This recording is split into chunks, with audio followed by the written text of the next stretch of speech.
तो question number 31, ये question वैसा क्वेश्चन जैसे मैंने आपको 30 में बताया था कि आपको दो कंपनी दी जाएगी और दोनों कंपनी पता करना है कि कौन सी कंपनी ज्यादा प्रॉफिटेबल है, कौन सी कंपनी ज्यादा मुनाफा दे रही है। तो आप इसका पता सिर्फ और सिर्फ रेट ऑफ रिटर्न को कंपेयर करके ही पता कर सकते हैं। और रेट ऑफ रिटर्न का फॉर्मूला तो आपको पता ही है। रेट ऑफ रिटर्न का फॉर्मूला है कि टोटल डिविडेंड, जितना डिविडेंड कंपनी दे रही है, होल अपॉन टोटल इन्वेस्टमेंट। आप जब इसको इंटू 100, मतलब आप इसको जब सॉल्व करेंगे, इंटू 100 करेंगे, मतलब परसेंटेज निकालोगे, तो जिस कंपनी का रेट ऑफ रिटर्न ज्यादा, वो कंपनी को मोर प्रॉफिटेबल होगी, ज्यादा मुनाफा दे रही है। ठीक है, तो यहाँ पे दो कंपनी है, यहाँ पे एक कंपनी कंपनी ए और दूसरा कंपनी बी। तो यहाँ पे सेम चीज बोला, market value of the share and dividend declare by the two companies is given below. Okay, ये दोनों चीज दिया है यहाँ पे। तो 12% ये क्या है, इसका डिविडेंड है, और 16% इसका डिविडेंड है। फेस वैल्यू इज सेम, दोनों का फेस वैल्यू भी सेम है, and it is 100 rupees for both the share investment in a which company is more profitable. Face value दोनों का क्या है, 100 रुपए है जो उन्होंने दिया है, राइट। तो फेस वैल्यू का दोनों का सब सेम है, और मार्केट वैल्यू यहाँ पे दिया 132 रुपए कंपनी ए का और 144 रुपीज कंपनी बी का। तो ये जो है ना, ये सारी चीजें, ये है मार्केट वैल्यू, आप समझ जाओ, ये है मार्केट वैल्यू, और ये जो है आपका यहाँ पे ये मार्केट वैल्यू है, और ये जो है परसेंटेज, ये है क्या क्या बोला था, डिविडेंड का। ये डिविडेंड, रेट ऑफ डिविडेंड है ना, नहीं इतना तो समझना पड़ेगा। सेम सेम यहाँ पे भी कर लेता हूँ, मार्केट वैल्यू और ये है रेट ऑफ डिविडेंड। ठीक है, ये समझना होगा, क्वेश्चन में दिया है बट हम आपको बता दिया। और 100 रुपीज दोनों का सेम है, फेस वैल्यू दोनों का 100 रुपीज सेम है। फेस वैल्यू पता है आपको कब यूज होगा, डिविडेंड निकालने के लिए। तो सबसे पहले इन्वेस्टमेंट। अब इन्वेस्टमेंट की मैं जब बात करूं, तो इससे पहले वाला जो क्वेश्चन है प्रशांत वाला, उसने 50 शेयर खरीदा था, राइट। तो 50 शेयर खरीदा था, तो एक शेयर की जो उसकी कीमत थी मार्केट वैल्यू, तो मार्केट वैल्यू इंटू 50 कर दिया तो उसका इन्वेस्टमेंट पता चला। बट यहां पे नंबर ऑफ शेयर दिया ही नहीं है, नंबर ऑफ शेयर नहीं दिया है, मतलब यहां पे एक ही शेयर की बात हो रही है बच्चों। तो एक शेयर की बात हो रही है, मतलब एक शेयर की प्राइस कितनी है बेटा, 132 रुपीज। क्लियर है।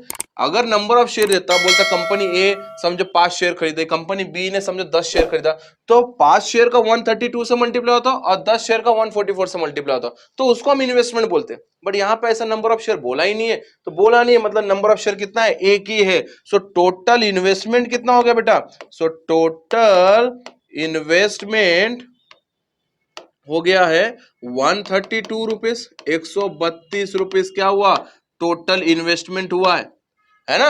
132 इंटू कोई नंबर ऑफ शेयर है नहीं, इसलिए 132 रुपए टोटल इन्वेस्टमेंट हो गया। अब ये एक चीज तो हमारी निकल गई है। अब दूसरा है डिविडेंड निकालना। तो डिविडेंड ऑन ईच शेयर, अभी पहले मैं एक शेयर की बात करता हूं कितना डिविडेंड दे रहा है। तो एक शेयर का जो डिविडेंड है वो पहले निकाल दो। और हालांकि हालांकि हालांकि हालांकि एक ही शेयर तो है, तो भैया डिविडेंड भी एक ही शेयर है, ईच क्या लिखने की जरूरत है, मुझे आदत सी होगी ईच शेयर। मुझे पता है कि एक बहुत कम लोग लेते हैं, नंबर ऑफ शेयर ज्यादा होते हैं, बट यहाँ पे तो ऐसा कुछ है नहीं, एक ही शेयर की बात हो रही है। तो 132 इंटू वॉट, 12, 132 इंटू 12 अपॉन 100, बरोबर ना बेटा। ओ हो 132 इंटू 12 इंटू 100 नहीं आएगा, डिविडेंड हमेशा किस पे होगा, फेस वैल्यू पे। बच्चा याद रखना, हमसे भी होता है तुमसे भी होगा। तो क्या होगा, फेस वैल्यू 12, यहाँ पे मैं लिख दिया 12% ऑन फेस वैल्यू। अब क्लियर होता है। सो 12 अपॉन 100 इंटू 100 बराबर है, तो इसका क्या हो जाएगा, 12 रुपीज। इसका कितना हो जाएगा, 12 रुपीज। अगर समझो इसमें 5 शेयर खरीदा होता तो 12 इंटू 5 कर देते, हर एक शेयर पे मिलेगा ना भैया डिविडेंड। तो इसने तो एक ही शेयर खरीदा है, मतलब इसका जो डिविडेंड है, टोटल डिविडेंड है वो है 12 रुपीज, और टोटल इन्वेस्टमेंट है वो 132 रुपए। अब रेट ऑफ रिटर्न का फॉर्मूला अप्लाई कर लो बेटा। तो रेट ऑफ रिटर्न का फॉर्मूला पता ही है सभी को। तो क्या है रेट ऑफ रिटर्न फॉर्मूला, तो rate of return is equals to, क्या है rate of return, total dividend, याद करो, total dividend upon investment, upon investment into 100। Into 100 मतलब परसेंटेज निकल जाएगा आपका। टोटल डिविडेंड कितना बेटा, टोटल डिविडेंड अपना 12 अपॉन व्हाट, तो इन्वेस्टमेंट कितना हो गया 132, क्योंकि देखो एक ही शेयर लिया है तो डिविडेंड भी एक ही शेयर पे अप्लाई होगा और इन्वेस्टमेंट भी एक ही शेयर पे अप्लाई होगा, राइट।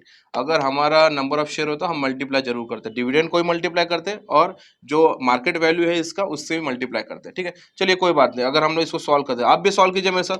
सो 4 3 12 और 4 3 12 ये हो जाएगा, 4 2 8, 4 5 20, क्लियर है। अभी इससे डिवाइड नहीं होगा, इन दोनों को मल्टीप्लाई कर लेते हैं, तो 12 इंटू 25 कितना हो जाएगा, 5 2 10, 5 6 इंटू 2 4, 2 1 2 1 2, राइट। सो 0 6 4 10 और ये होगा 300, तो 300 इसका होगा, तो 300 अपॉन क्या हो जाएगा 33, तो 33 को 300 से डिवाइड कर लेता हूँ।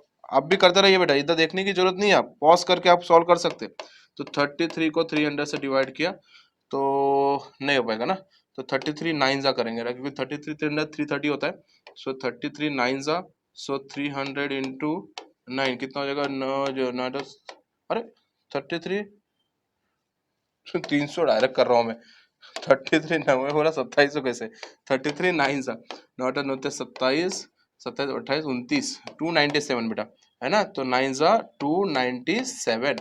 अब देखो यहाँ पे भी 3 बचा, जीरो लगाया, पॉइंट लगाया, वंस अगेन फिर से नहीं होगा, फिर से एक बार और जीरो लगाना पड़ेगा, अगर एक जगह 2 जीरो लगाना पड़ा तो ऊपर एक और एक जीरो, वापस से 9 सा, सो सेम हो जाएगा 297। तो बच्चों मुझे एक बात बताओ, आपको वैल्यू 9.09% मिला क्या, आई होप सो मिला ही होगा। अगर मिला है तो इसका रेट ऑफ रिटर्न है 9.09%। अब अगर 9.09% से कंपनी बी ज्यादा दे रही है तो सीधी बात है कि ज्यादा प्रॉफिटेबल कंपनी बी, अगर इससे कम देगी तो ज्यादा प्रॉफिटेबल कंपनी ए है। तो कंपेयर करेंगे हम लोग, तो ये भी कर लेता हूं यहाँ पे, जल्दी आ जा भाई, ठीक है। अब इसका भी निकाल लेते हैं, यहाँ पे मैं एक लाइन कर लेता हूँ, मतलब ये क्लियर हो जाएगा, है ना। सही से लग रहा होगा, पूरा समझ में तो आता ही होगा। कंपनी बी का थोड़ा छोटा छोटा लिख लेंगे, एक ही पेज पे हो जाना चाहिए। इसका भी भैया एक ही है ना। तो इन्वेस्टमेंट कितना बेटा इसका, इसका भी इन्वेस्टमेंट सेम है, इसका भी इन्वेस्टमेंट सेम है, राइट। सो इन्वेस्टमेंट है इसका, इन्वेस्टमेंट सब एक ही है ना बेटा, तो 144 है ना। डिविडेंड भी क्या भैया इसका, डिविडेंड कितना है 16%, तो 16% किस पे दे रहा है, 16% of face value. Face value से दोनों का सेम में बोला, 100 रुपीज है, तो 16 अपॉन 100 इंटू फेस वैल्यू कितना है 100, तो ये हो जाएगा 16, क्लियर है। तो अब निकालेंगे इसका भी रेट ऑफ रिटर्न, तो मैं वापस से फॉर्मूला लिखने की मुझे जरूरत नहीं, आप यहाँ पे यूज कर सकते हो। तो rate of return is equal to, देखिए टोटल डिविडेंड, कितना डिविडेंड है बेटा इसका, टोटल डिविडेंड यहाँ पे मैं लिख लूं कितना है 16 रुपीज, है ना। टोटल डिविडेंड कितना है 16, तो 16 अपॉन, अच्छा इन्वेस्टमेंट कितना है, इन्वेस्टमेंट है 144 इंटू 100, आप इसको सॉल्व करेंगे, चलिए। सो 2 7 जा 14, 2 2 जा 4 और ये 50 हो गया, 2 3 जा 6, 2 6 जा 12, ये 25 हो गया। चलो इसको 2 1 जा 2 और 2 8 जा 16, 2 8 जा 2 9 जा 2 4 जा, अब क्या कर देता मल्टीप्लाई, 25 4 जा कितना हो जाए बेटा 100। सो 100 को 9 से डिवाइड कर लेते हैं, सो 9 को अगर मैं 100 से डिवाइड कर जाऊँ, 9 9 जा राइट, 9 1 जा 9, कितना बचा 1 और ये 0, राइट। सो 1 सेकेंड 9 1 जा 9, देखो 11 आ गया, मतलब ये कितना हो गया 1 0 एंड पॉइंट, 9 1 जा 9। तो चलिए भैया बात तो इधर क्लियर हो गई है कि यहाँ पे जो इसका परसेंटेज रेट ऑफ रिटर्न आएगा वो है 11.1%। भाई साहब, मतलब आप बताओ, चलो आप बताओ कौन सी कंपनी ज्यादा प्रॉफिटेबल है। Sir company name B, company B ज्यादा प्रॉफिटेबल है, तो हम इन्वेस्टमेंट कंपनी बी में करेंगे। अच्छा, आपको पहले ही पता है कि कंपनी भी ज्यादा प्रॉफिट देगी तभी आप इन्वेस्टमेंट करोगे, ऐसा तो होता नहीं है।